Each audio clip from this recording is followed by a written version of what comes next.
what's going on out there? YouTube family, this is Samuel Leggett representing Team JVS. I'm here for a review. Probably one of the most highly anticipated movies of the year in Joker. This movie was written and directed by Todd Phillips. Scott Silver also co-directed for this film. Scott Silver is notable for The Fighter with Christian Bale. Todd Phillips, he's known for like Road Trip, Old School, the Hangover series, Starsky Hutch, War Dogs, which is really award worthy, and then now the Joker. Now, what was my thoughts on this movie? I'm gonna be very clear and concise in the way that I articulate this, because this movie is not for everybody. This movie is it's hard. It's a hard watch. And I don't mean that in a negative way. I mean that there are legitimate times that I was disturbed. There were legitimate times where I felt like my skin was crawling. There were legitimate times that I felt like the immersion and just the world of Gotham City that is written and developed in this is so realistic that you could look and say, like, okay, this is a parallel mirror right here to our reality, Gotham City, and they overlap.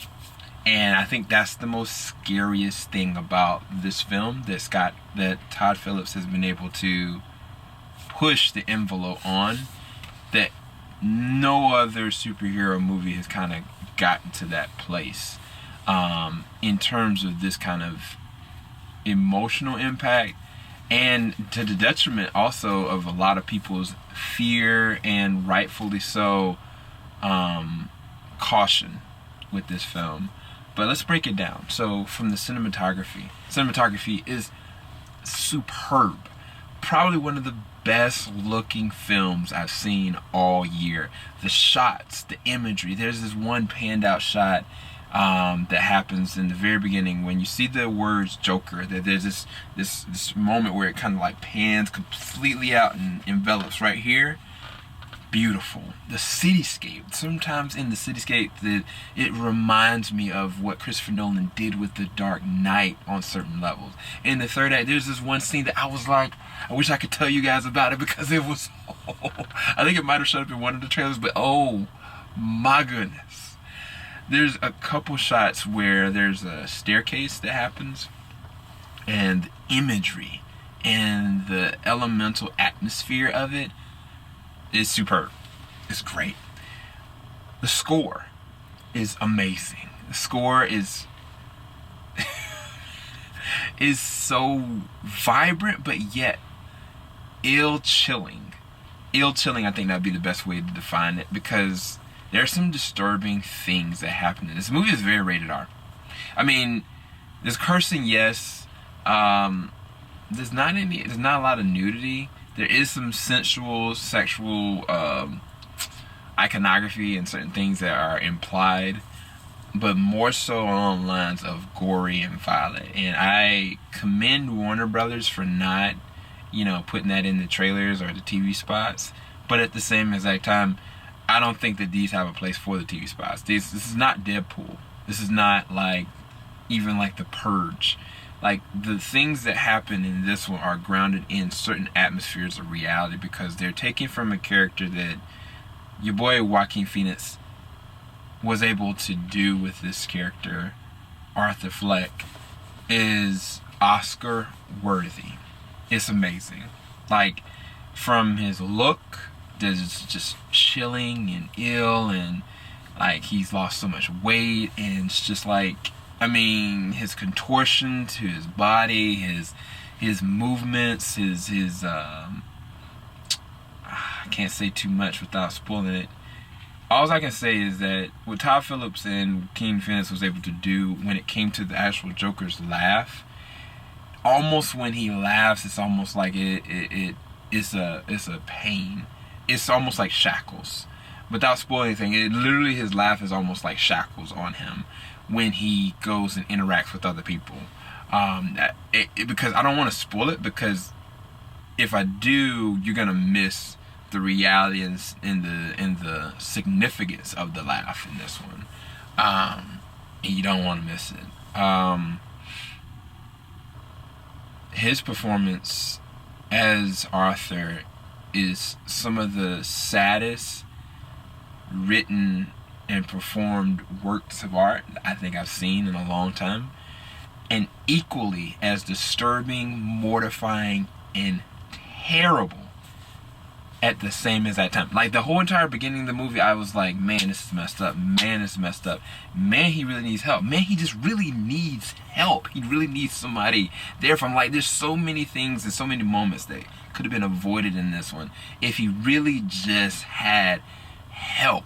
Like, and I mean really legit help. Because unlike Heath Ledger's the Joker, who's a complete anarchist and who just wants to watch the world burn, this man is just a normal man that has a mental issue that everything around him, and even the world around him, and I'll get to that in a second, just is made to destroy him. And you can only take but so much. And the sad and the good thing is that they don't glorify the actions that he makes after the fact.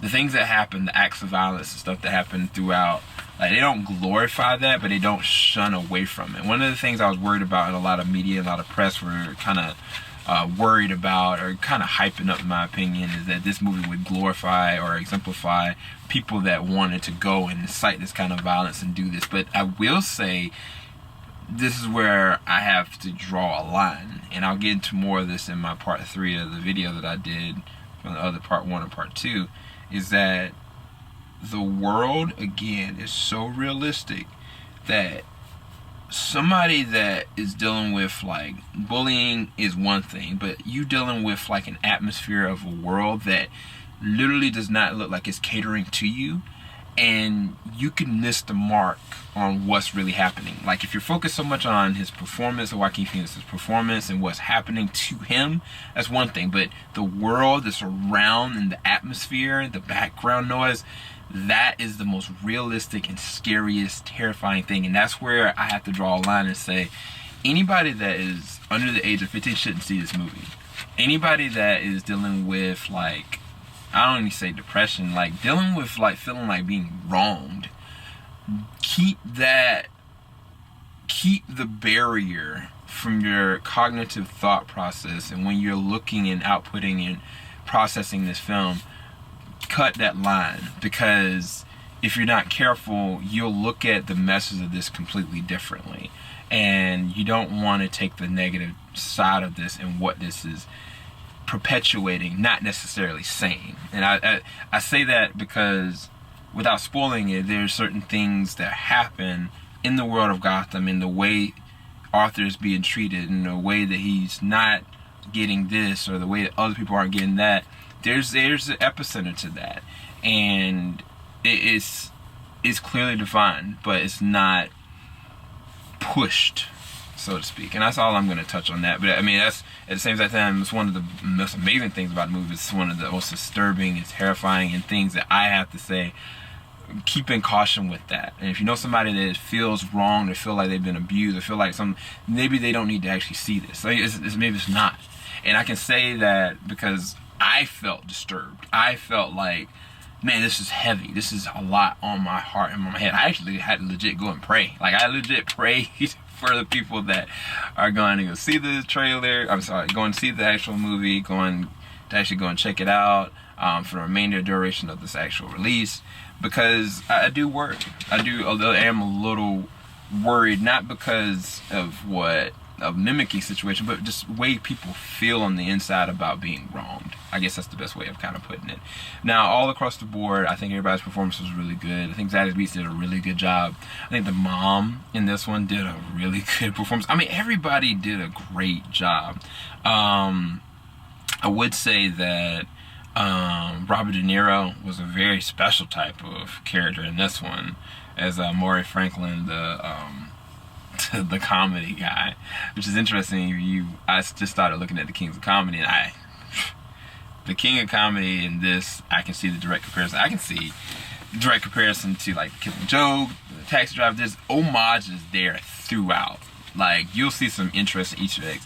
And then for those that are DC purists that want this to be connective tissue to the DCU, it's not going to be connected to the DCU, but that's all. I'm going to leave it there. I'm not going to say anything more than that. I've said enough just by that but. And you'll see why. You'll see why.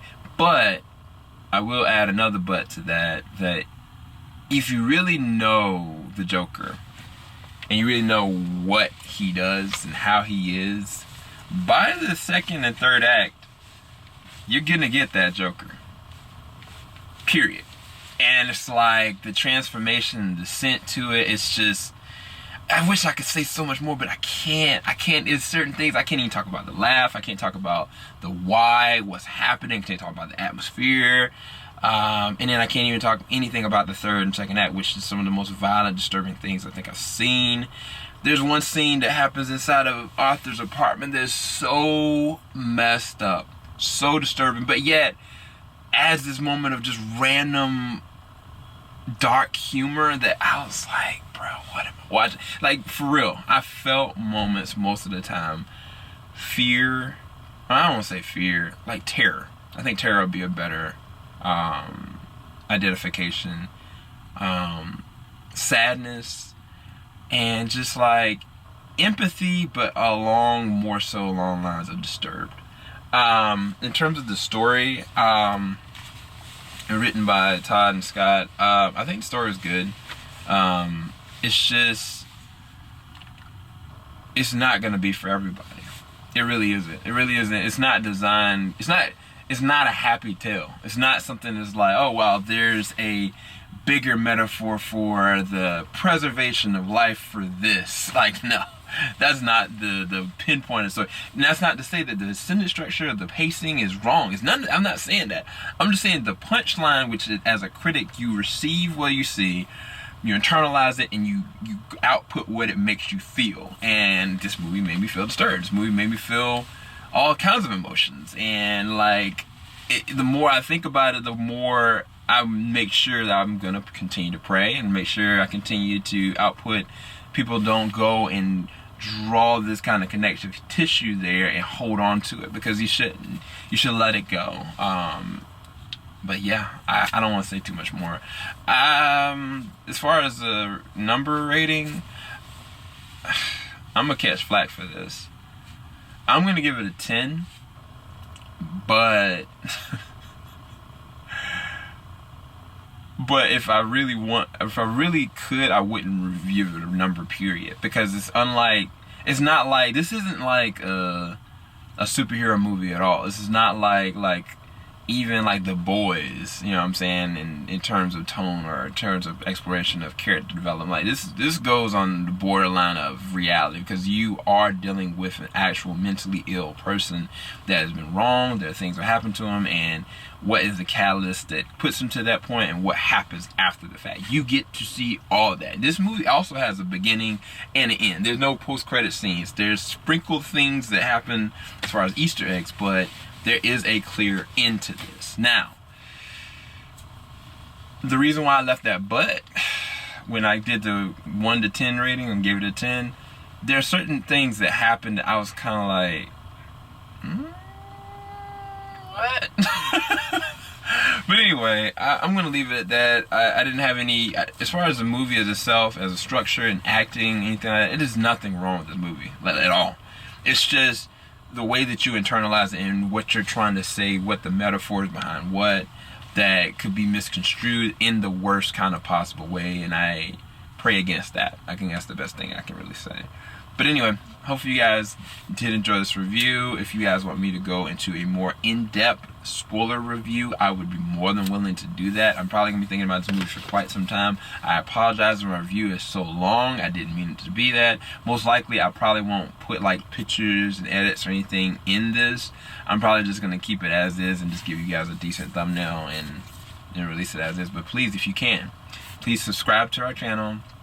Please make sure you leave a like. Please make sure you leave a comment. And if you can, hit the little bell button. Okay? Keep it locked. JVS, we ain't gonna stop. Go check out the Joker. But to your own discretion, no, this is not for everybody. and know that this is very disturbing. And if you need to take some time to process whether or not to see it, do. But if you want to talk about it after the fact, I'm here. Peace, guys.